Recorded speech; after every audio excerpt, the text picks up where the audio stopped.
அம்மாவுக்கு ஒரே ஒரு வருத்தம் கல்யாணத்துக்கு முன்னாடி, நம்ம பட்டாடை உடுத்தி இருக்கிறோமே அவர் புலித்தோல்ல உடுத்தி இருப்பாரு, நம்ம தங்க நகை போட்டிருக்கிறோமே அவர் ருத்ராட்சம்ல போட்டிருப்பாரு, நம்ம கிரீடம் வச்சிட்டு இருக்கோம் அவர் சட விழுந்த முடியல அள்ளி முடிஞ்சிருப்பாரே அப்படின்னு ஒரே ஒரு வருத்தம்.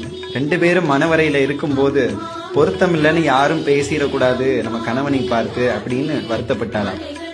அம்பிகையின் மனம் குளிர சுந்தரேஸ்வர ரூபத்தில் வந்தாராம். எப்பவும் புலித்தோல் உடுத்தி இருக்கிறவரு பட்டு பீதாம்பரம் உடுத்தி இருந்தாராம். இன்னைக்கு சுடுகாட்டு சாம்பலை பூசிட்டு இருக்கிறவரு அன்னைக்கு சந்தன சலபம் பூசியிருந்தாராம் மார்பில. ருத்ராட்சமும் நாகமும் போட்டிருக்க கூடிய கழுத்துல தங்க ரத்தின பதக்கங்கள் போட்டிருந்தாராம். அள்ளி முடிஞ்ச சடை விழுந்த முடிய சீவி சிக்கெடுத்து மணிமூடி சூட்டி இருந்தாராம். அப்பேற்பட்ட அழகனாக வந்தாராம் மதுரைக்குள். இதை பார்த்த தேவர்கள் அனைவரும் சொக்கி நின்றார்களாம் சொக்கனின் அழகை கண்டு. மதுரை மக்கள் மயங்கியே விழுந்தார்களாம் மாப்பிள்ளையின் அழகை கண்டு. அப்பேற்பட்ட புண்ணிய பூமி இந்த மதுரை.